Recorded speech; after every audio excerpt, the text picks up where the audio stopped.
अस्सलामुअलैकुम, आप देख रहे हैं Cadbury Perk cricket Hungama presented by Coca Cola and sponsored by Zameen dot com. Zameen dot com Zeeshan Ali Khan, Imran Ali Khan का आइडिया 2006 से ये काम कर रहे हैं इस आइडिया पर, और अब ये एक इनकलाब का नाम है जिसमें 5500 एम्प्लॉयज़ ज़मीन.com के डायरेक्टली मदद कर रहे होते हैं आपको आपके ख्वाबों की मंजिल तक पहुँचाने के लिए। 20,000 रियल स्टेट एजेंट्स हैं, एजेंसीज़ हैं जो कि ऑन बोर्ड हैं। आपको 13 से ज़्यादा शहरों में ये फुली फंक्शनल हैं और 13 से ज़्यादा शहरों में आप प्रॉपर्टी ख़रीद सकते हैं, या फिर रेंट पर लेना चाहते हैं, या अपनी प्रॉपर्टी को बेचना चाहते हैं, रेंट आउट करना चाहते हैं, तो इनके प्लेटफॉर्म का इस्तेमाल कर सकते हैं। और टीम पाकिस्तान का इंग्लैंड इस्तेमाल कर रही है वर्ल्ड कप में जाने के लिए, अपने हाथ साफ कर रही है। तो क्या हो रहा है T20 फॉर्मेट को अब क्या 15 ओवर्स पर ले आना चाहिए गुज़श्ता मैच के बाद, इस सब पर बात करते हैं। एक्स कैप्टन सलीम मलिक साहब और अब्दुल साहब दी पेसर हमारे साथ मौजूद। सलीम भाई, 15 ओवर का कर दें फिर T20 नहीं और आराम से? देखिए, होगा तो 20 का ही, आपके मेरे कहने से तो नहीं होना। मगर एक चीज़ है, आप एक चीज़ देखें कि इंग्लैंड ने थ्रू आउट द टूर्नामेंट जितने भी 7 मैचेस हुए हैं, उन्होंने अपना टेम्पो चेंज नहीं किया। पहले 6 ओवरों में वो हारे हैं या जीते हैं, वो तेज़ी खेले हैं। हारे उनमें हैं जिनमें विकेटें गिर गई। कल के मैच में भी आप देखो कि उन्होंने उसी टेम्पो से आए हैं। वो पहले 6 ओवरों में चांस लेते हैं कि जितना अच्छा स्कोर कर सकें। पिछले मैचों में उनकी एक चीज़ उनकी तारीफ़ करनी चाहिए कि उन्होंने पिछले मैच जो हारे जिनमें विकेटें थ्रो की, वो उस तरह आउट नहीं हुए और ना वो वैसा खेले हैं। आप देखें पिछले मैच में फिल सॉल्ट ने 1-2 मैचों में वो स्वीप मार रहा था। इस मैच में उसने स्वीप नहीं मारी।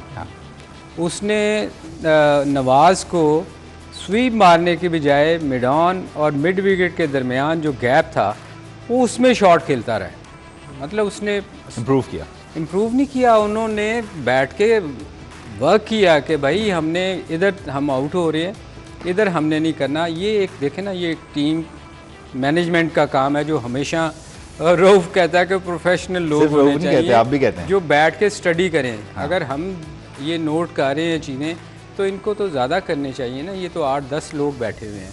तो मेरे ख्याल में इंग्लैंड जो है ना, हर मैच से पहले वो स्टडी करता है हमें। और 6 ओवर पाकिस्तान के लिए बड़े वाइटल होंगे क्योंकि उन्होंने खेलना फिर वैसे ही है। अब इनकी स्ट्रेटजी क्या है कि किस तरह जाना है, क्योंकि पिछले मैच में देखें हर बंदे ने आके ये शॉर्ट पिच किया है और उन्होंने कोई क्रिकेट के अलावा शॉट नहीं खेला। उन्होंने कोई गतका नहीं चलाया, जो पंजाबी में कहते हैं गतका चलाया, आके मारी हैं। उन्होंने हर शॉट क्रिकेट की खेली है। अगर ऑफ साइड पे बॉल मिला तो वो ऑफ साइड पे खेले हैं, टांग पे मिला तो वो टांग बॉल पे के मेरिट के हिसाब से मेरिट पे खेले हैं। हमारे यहाँ क्या होता है कि अब हमें ये देखना पड़ेगा कि हमें लाइन पे बॉल करनी पड़ेगी। हमने क्या किया, दानी साहब आए, एक बॉल की, पहली बॉल की, चले जी वार्म अप था। हालांकि 4 पहले T20 में कभी भी वार्म अप नहीं होना चाहिए, आपको बाहर से करके आना चाहिए। चौका लगा, सेकंड बॉल शॉर्ट पिच, छक्का खाया, फिर शॉर्ट पिच। अब ये आपको विकेट को रीड करना आना चाहिए कि क्या इस विकेट पे पीछे करना चाहिए कि नहीं करना चाहिए। आपको मार पड़ रही है, आप कोई सोच ही नहीं रहे, आप आगे बस पागलों की तरह बॉल किए जा रहे हैं। तो मेरा ख्याल है ये पाकिस्तान को इस चीज़ को सोचना पड़ेगा कि आज विकेट हमें किस लाइन पे बॉल करना है, कौन सा प्लेयर उनका, उसकी स्ट्रेंथ क्या है। तो ये आज देखते हैं क्या करते हैं। मेरे ख्याल में पाकिस्तान नहीं को तो आज आखिरी मैच पे आके उन्होंने सब कुछ दिखाना है। पिछले 6 मैच में तो ये कुछ कर ही नहीं सके रहो भाई।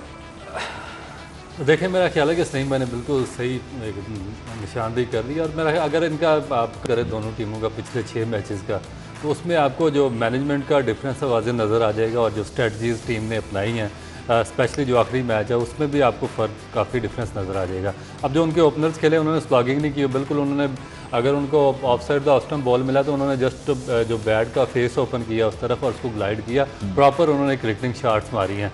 मगर अगर हमारे बैट्समैनों का मुआवजा करें तो वो उसी तरह भी वो हार्ड ग्रिप के साथ और बंद बैट के साथ वो खेल रहे हैं, एक ही साइड पर, लेग साइड पर खेलते जा रहे हैं, सब टांग पर लेकर जा रहे हैं। हमने पिछली मरतबा बात की है काफ़ी जी। और इसी पे आउट। दूसरा फिर जो सलीम भाई ने बेसिक जो बात की है कि अब जिस तरह उन्होंने इम्प्रूवमेंट ये कि अपनी टेक्निक में इम्प्रूवमेंट लाए हैं, वो इस तरह के उन्होंने जो स्पिनर थे हमारे, उनसे वो आउट हो रहे थे, स्वीप मारने जा रहे थे तो क्रॉस पे उनको कंसीड हो रहे थे कि आउट हो रहे थे। मगर अब इस मैच में उन्होंने कोई शॉट मिड विकेट से स्क्वायर के एरिया में नहीं खेला। सारे मिड विकेट से जो लॉन्ग ऑफ है उसके दरमियान में वो खेलते रहे, लॉन्ग ऑन की तरफ खेलते रहे हैं, बिल्कुल स्ट्रेट बैट के साथ। तो ये डिफरेंस था। दूसरा, जहाँ बॉलिंग की आपने बात की, तो बॉलिंग में भी देखेंगे उनका जो उन्होंने एक्सपेरिमेंट किए हैं, वो अभी तक उन्होंने लास्ट मैच का प्रेशर नहीं लिया कि हम सीरीज़ हार जाएंगे या इस तरह हो जाएगा। जो उनके टॉप के 2 बॉलर थे, इस तरह वुड है या वॉक्स है, उन दोनों को उन्होंने रेस्ट दी है, और जो टॉप लिया उसको खिलाया, उसके बाद विली खेला है, आप जो सैम करन है उनको खिलाते रहे हैं। मगर हमने क्या किया, हमने फिर अनफिट शाहनवाज धानी को खिलाया, और उसकी देखेंगे इकॉनमी देखें इस फॉर्मेट में, पिछले 4 मैचेस जो वो खेला है अनफिट होने के बाद, उसमें उसकी इकॉनमी है 14 रन उसने कंसीड किए हैं पर मैच के हिसाब से, उसके बावजूद वो टीम का हिस्सा है। अब उस्मान कादर को हम खिलाते रहे हैं बगैर वजह के, क्योंकि हम उसको ऑस्ट्रेलिया में नहीं खिलाएंगे, यहाँ उसको खिलाना नहीं चाहिए था। जिसको ऑस्ट्रेलिया में खिलाना उसको यहाँ पर चांस देना चाहिए था।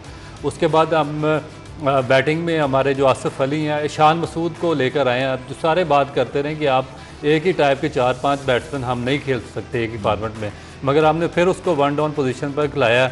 उसका एंड रिज़ल्ट आपके सामने आ गया कि अब अगर उसको हमने लॉन्ग फार्मेट के लिए भी सिलेक्ट करना हुआ तो बड़ा सोच कर करना पड़ेगा, क्योंकि 3 मैचेस में उसकी परफॉर्मेंस इतनी अच्छी नहीं रही है। तो ये चीज़ें मेरा ख्याल है कि मेरा नहीं ख्याल कि इनको, इसके बाद जो आपकी प्रेस कॉन्फ्रेंस है शॉन टेट की, पहले आपके जो हेड कोच है उनकी प्रेस कॉन्फ्रेंस, ये पहले जवाब में सारी बातें कर रहे हैं, मतलब इसके बाद खत्म है, क्लोजिंग। ठीक है आगे आप करें सवाल। नहीं, अच्छा एक चीज़ है, शॉन टेट वाली बात तो यकीनन उसमें मैं आऊँगा। अच्छा ही उनके बारे में एक बड़ा खास लफ्ज़ भी इस्तेमाल करते हैं, वो है ही नफसियाती। इनकी बात को सुनते हुए एक ही जुमला है कि कंसिस्टेंसी अल्हम्दुलिल्लाह दोनों तरफ थी। इंग्लैंड खेल रहा था और हमारी कंसिस्टेंसी ये थी कि खेलना ही नहीं। ये तो हम बार बार कह रहे हैं कि हम तैयारी नहीं कर रहे। ये देखें, आप पहले मैच से हम ये बात रिपीट करते हैं बार के वो तैयारी करने आए हैं, हम तैयारी नहीं कर रहे। तो अब अगर हम अभी भी अपनी गलतियों से नहीं सीखेंगे तो फिर आप ये देखो सिद्दीकी साहब, आप ये देखें कि सिलेक्शन, मेरे हिसाब से सिलेक्शन बहुत गलत हुई है ऑस्ट्रेलिया के लिए। आपके कुछ प्लेयर ऐसे थे जिनको आपने सिर्फ इस बिना पे नहीं लिया कि यार इनको हमने नहीं रखना, या तो आप शुरू में उनको माफ़ी दे के ना रखते, जैसे शर्जील था और बहुत सारे प्लेयर थे। फिर दूसरी एक और चीज़, ये बहुत अच्छी, एक दफ़ा रऊफ़, हम बैठ के बात कर रहे थे, रऊफ़ ने बड़ी अच्छी पिन पॉइंट किया था कि हमें दिखाया वो जा रहा है, वो प्लेयर दिखाए जा रहे हैं टीवी पे जो हमारे मैचेस लोकल आते हैं, कि हम उनके बाहर हम देख ही नहीं सकते, क्योंकि सिलेक्ट ही वो लोग किए जा रहे हैं। अब आपको जब आपके पास एक लॉट दिखाई वही जा रही है, बाकी लोगों को चांस ही नहीं मिलता, तो नज़र ही नहीं आएंगे, तो हम बात ही उनकी करेंगे कि उसको खिलाना चाहिए। तो आपके पास फिर वो जो बेचारे जिनको चांस नहीं मिलता वो बाहर बैठे रह जाते हैं। तो ये चीज़ बहुत गलत है कि हमें इस चीज़ पे काम करना पड़ेगा। लोकल जो डोमेस्टिक हमारे कोचेज़ हैं, कि आप देखो वकार वसीम जब आए थे, वो नेचुरल टैलेंट था उनमें, वो कोई अंडर 19 वो कुछ नहीं खेल के आए थे, टीवी पे देखा, उनको सिलेक्ट कर लिया। तो हमारे यहाँ अभी ये कोई नहीं हो रहा, हम जाके काम नहीं कर रहे। हम कज़ाफ़ी स्टेडियम में बैठते हैं, इंतज़ार करते हैं लंच टाइम कब होएगा, हमने खाना खाना है, चाय पीनी है, और शाम को चले। जो आप बात कर रहे हैं ना सलीम भाई, इसमें एक तो ये एक चीज़ है ना कि एक प्लेयर बहुत आउट क्लास है, उसको आपने दिखाया, उसकी प्रोफाइलिंग की और उसको कमर्शियली पॉपुलर और फेमस किया, और फिर उसको आप टीम में ले आए और वो परफॉर्म भी कर रहा है। अच्छा, इतना बड़ा बुत बना देते हैं, टीम में लाते हैं, वो खेलता तो है नहीं, तो फ़ायदा किस तरह का ये? देखिए, दोस्तियाँ ही निभ रही हैं फिर at the end of. Actually होता क्या है कि हमेशा जब आप किसी प्लेयर को बनाते हैं ना, तो आपको, मैंने आपको याद होगा कहा था कि 30-35 लोगों का ना एक आपको प्लेयर आपको निकालने चाहिए, आपका विजन होना चाहिए कि ये 35-40 प्लेयर हैं, इनके बाद इनको हमने पाकिस्तान के लिए खिलाना है, जो टॉप के हों।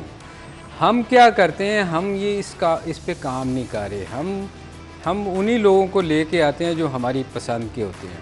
तो जब इस किस्म की चीज़ें होंगी तो नतीजा ये है ना, तो यही होगा।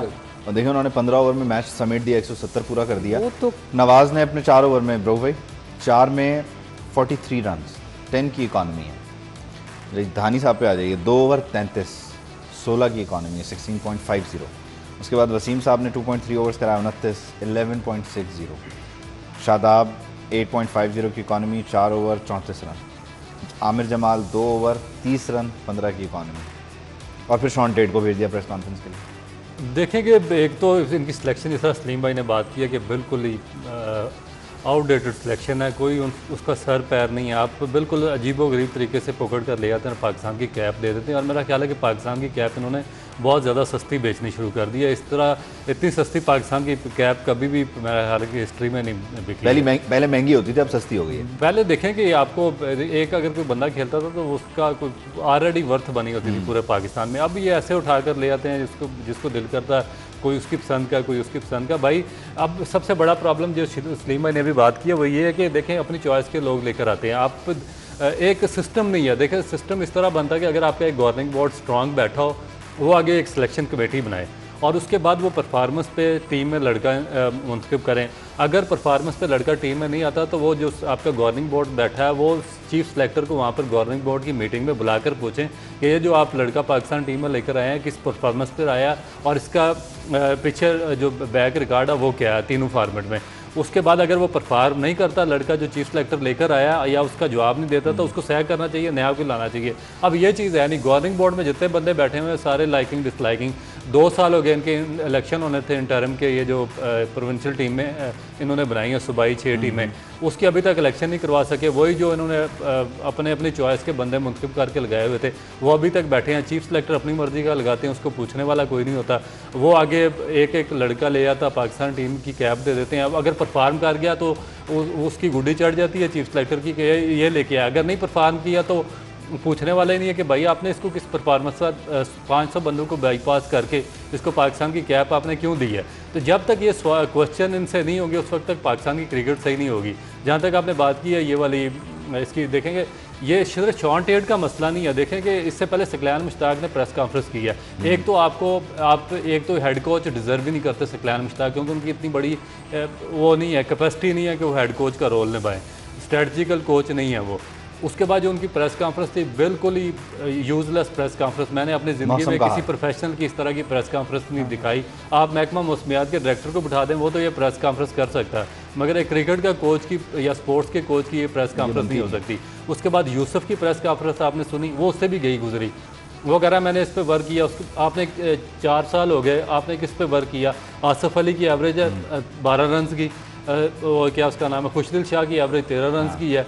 वो इफ्तिखार की एवरेज बिल्कुल डिक्लाइन है। जो आपने हैदर अली आपके साल 4 साल से है, आपने उसको एकेडमी में क्या ग्रूम किया या ऑफ साइड पे उसको खेलना ही भूल गया, वो एक साइड पे हार्ड बैट पकड़ के वो पुश करता है, ये आपने कोचिंग की है। अब तीसरा बंदा ये शॉन टेट आया जिससे प्रेस कॉन्फ्रेंस कल की है। वो देखे ना कि कहते हैं कि बड़े मियाँ तो बड़े मियाँ, छोटे मियाँ सुभान अल्लाह। वो आया, वो कहता है कि मुझे इसलिए यहाँ पे जब पाकिस्तान बुरी तरह पिटता है तो मुझे प्रेस कॉन्फ्रेंस करने के लिए भेज देते हैं, अपनी जिम्मेदारी नहीं लेते। मसलन की कोई देखे ना किस चीज़, सलीम भाई इसका बेहतर जवाब दे। सलीम भाई उसको एक नारा लगा के उड़ जाना चाहिए। मेरा ख्याल है उसको देखें, उसको ये जवाब नहीं देना चाहिए था, बल्कि क्वेश्चन पता है इंडियन मीडिया ने भी इसको एज अ हेडलाइन नहीं, उसको क्वेश्चन ये करना चाहिए था कि फिर आप टीम की तैयारी ऐसी कराओ ना कि आपको आगे जवाब ना देना पड़े। क्योंकि जवाब दे लोग अगर ये कहेंगे कि मुझे आगे कर देते हैं, जवाब किससे मांगे। देखिए अब असल में देखें, अभी जो रऊफ बात कर रहे हैं ना, हमारे यहाँ ना प्लेयर एसोसिएशन नहीं है। सारी दुनिया में प्लेयर एसोसिएशन है। जब किसी भी प्लेयर के साथ ज़्यादती होती है ना, उसकी सिलेक्शन या किसी चीज़ पे, तो वो प्लेयर एसोसिएशन के पास जाता है। अब वक्फा लेना चाह रहे हैं। वक्फा लेंगे, आप बात करें, आप बात करें। ये हमें आदत पड़ चुकी हुई है पीजे के टाइम पे। नहीं, मैं तो रिव्यू का कह रहा था आपको। तो वो प्लेयर एसोसिएशन के पास जाता है अपनी शिकायत लेके। तो प्लेयर एसोसिएशन दुनिया में हर तगड़ी होती है, इतनी स्ट्रॉन्ग है कि बोर्ड को उसकी माननी पड़ती है। हमारे यहाँ ऐसा कोई सिस्टम नहीं है कि प्लेयर अगर किसी के साथ ज्यादती होती है तो वो किसके पास जाए। वो जाके बेचारा जो चंद एक जर्नलिस्ट हैं वो उसके बारे में थोड़ा बहुत लिख देते हैं, वो भी उनको टिकट शिकट मिलती है, वो इंग्लैंड चले जाते हैं, क्रिकेट बोर्ड भेज देता है, कहीं भेज देता है, वो भी बेचारे चुप करके बैठ जाते हैं, हर एक को पेट लगा। तो बात ये है कि प्लेयर एसोसिएशन होना बहुत ज़रूरी है। जो आपको पता है हमारी भी एक एसोसिएशन होती है, प्रोड्यूसर्स एसोसिएशन होती है, बड़ी तगड़ी होती है। जब कह देना ब्रेक लेनी है तो ब्रेक लेनी। मैंने तो आपको पहले ही कहा, मैं टाइम दे रहा था ना, आपको भी तो अकोमोडेट करना है। एक ब्रेक शामिल करते हैं, ब्रेक के बाद वापस आते हैं।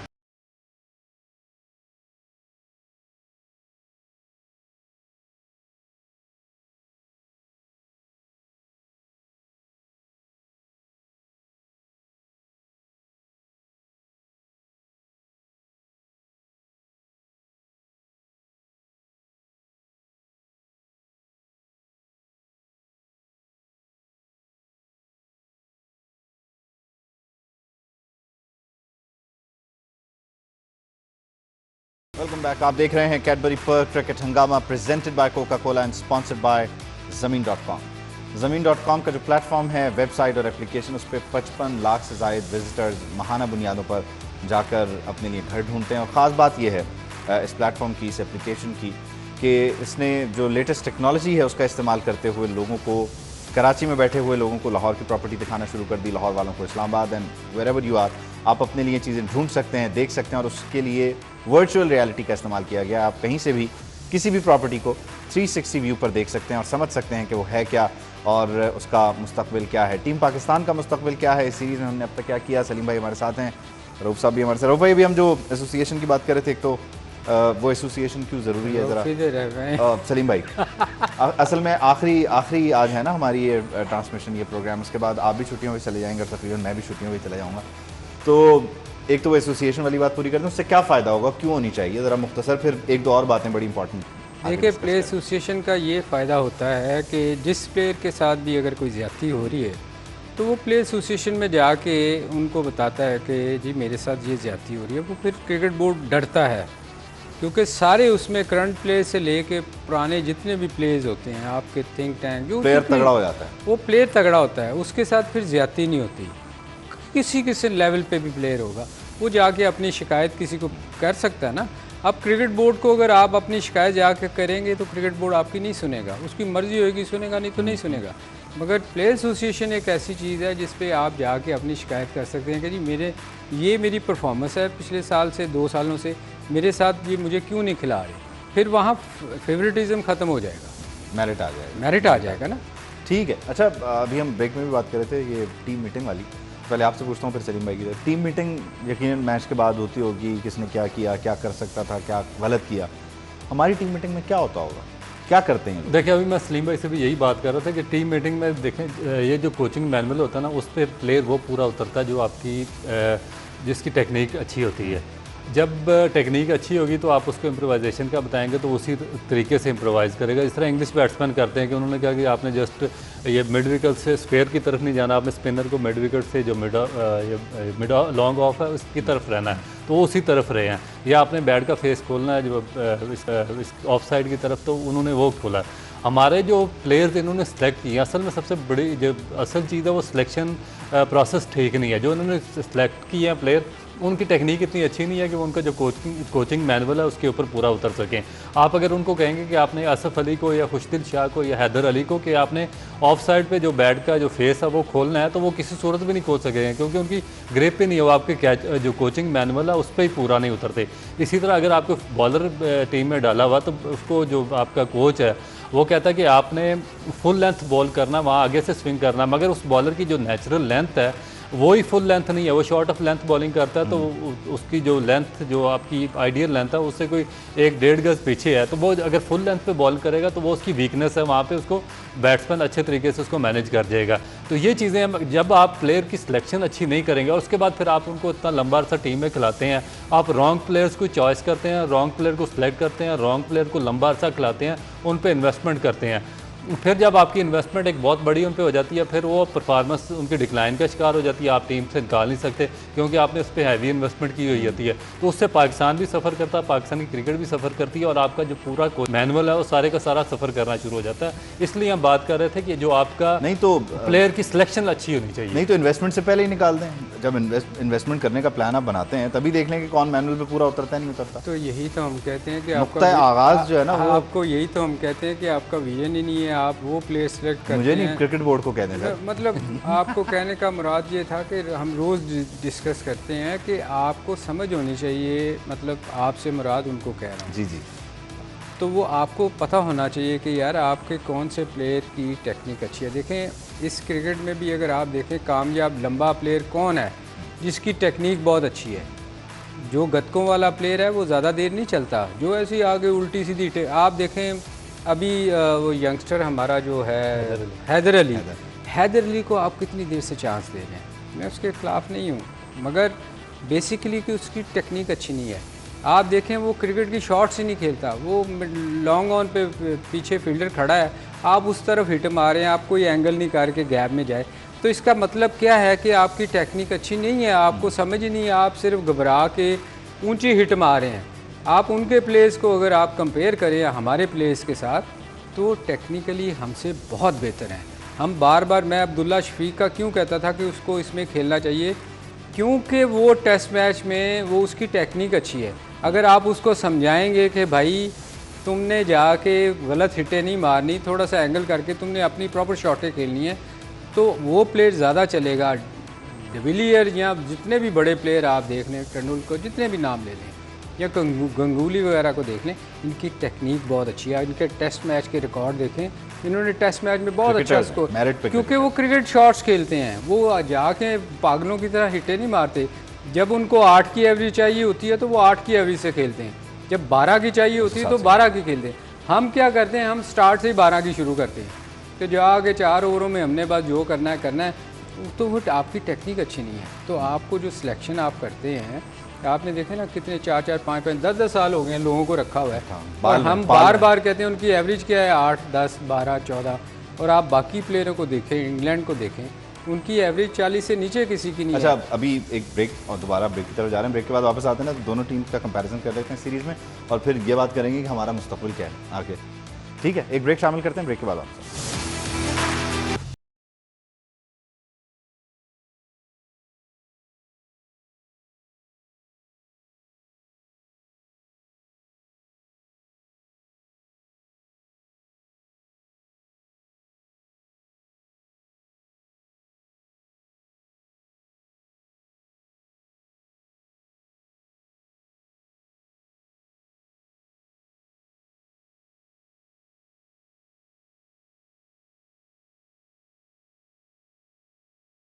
Welcome back. आप देख रहे हैं Cadbury Perk cricket Hungama presented by Coca Cola and sponsored by Zameen dot com. Zameen dot com की एक और ख़ास बात यह है कि 18 नेशनल एक्सपोज करवा चुके हैं और 4 इंटरनेशनल एक्सपोज इनके हो चुके हैं। तो ये है ज़मीन.com। वक्त हमारे पास अब कम है, ये 7 मैचेस 7 आज होने जा रहा है, फिर न्यूजीलैंड वर्ल्ड कप के लिए हमारी क्या तैयारी है, सब पर बात कर लेते हैं। सलीम भाई, जल्दी से पहले तो एक ये जो हमारी ये जो 7 मैचेस की सीरीज़ थी ना, इसमें इंग्लैंड और पाकिस्तान का कंपैरिजन, हमने वो क्या कर रहे थे, हम क्या कर रहे थे?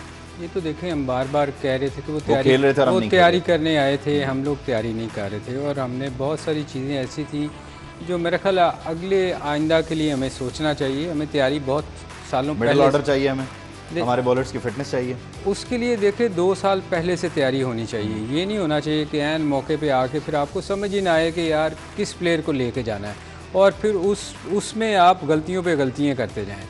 तो मेरा ख्याल ये तैयारी जो है ना, ये 2 साल पहले से होनी चाहिए थी। आपको प्लेयर्स का पता होना चाहिए। सेकंड स्ट्रेंथ आपकी कोई नहीं है, एक अनफिट होता है या बाहर होता है, उसके बाद आपको समझ नहीं आती। तो इन चीज़ों के लिए चलें, आपने गलतियाँ वैसे तो हम पिछले 70 साल से करते आ रहे हैं, मगर आइंदा के लिए कुछ ना कुछ तो हम सीखें कि अगला जो टूर्नामेंट हमारे आने हैं, जो मेजर टूर्नामेंट होंगे, जैसे वर्ल्ड कप है और चीज़ें आनी हैं, तो उनके लिए आप तैयारी करें। जो कि गलतियाँ कर चुके हैं उनको अच्छे प्रोफेशनल लोग लेके आएँ ताकि वो पाकिस्तान टीम को बेहतर करें। रघु भाई, मिडिल ऑर्डर और बॉलर्स की फिटनेस, फील्डिंग पे भी काम, एक यूनिट होकर खेलने वाला बड़ा मसला है इंडिविजुअल क्रिकेट। बिल्कुल, काफ़ी चीज़ें हैं। मेरा ख्याल है कि जिस तरह आपने बात की है सलीम भाई ने, एक्सपेरिमेंट इंग्लैंड ने किए, उन्होंने अपनी फर्स्ट स्ट्रेंथ को रेस्ट दिया, फिर सेकंड को ट्राई किया, उसके बाद सेकंड में जिसने परफॉर्म किया उसको फिर थर्ड स्ट्रेंथ को भी उन्होंने चेक कर लिया।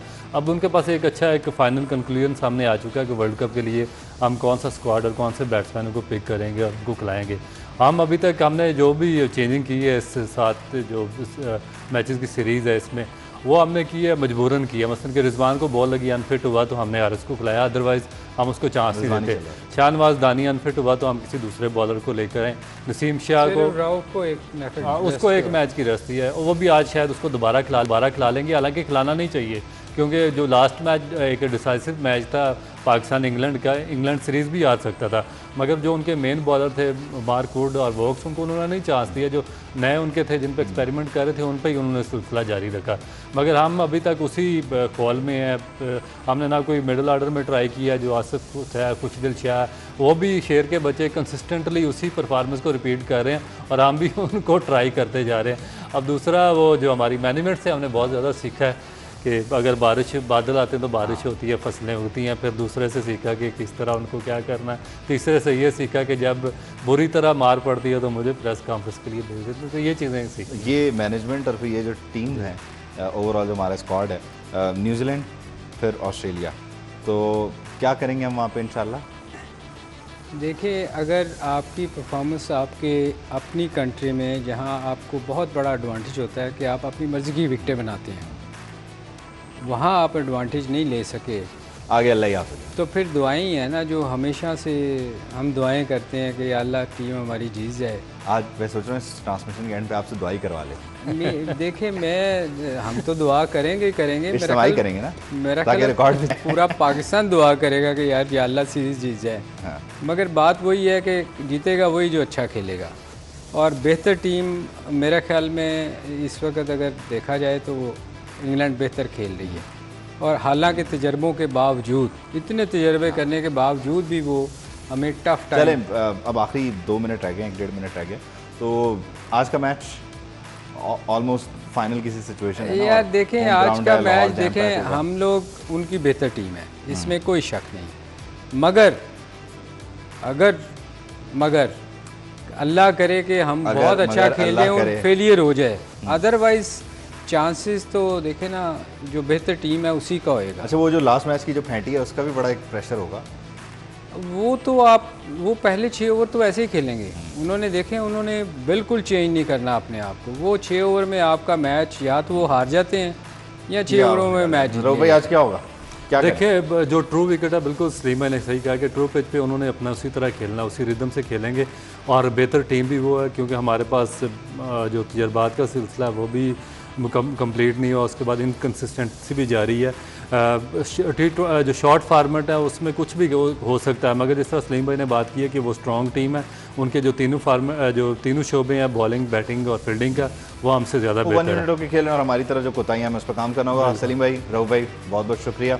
आज के मैच में क्या होता है इसका इंतज़ार करना होगा। आपसे फिर दोबारा जब टीम पाकिस्तान कभी कहीं खेल रही होगी मुलाकात होगी, तब तक के लिए इजाज़त दीजिए। अल्लाह हाफ़िज़।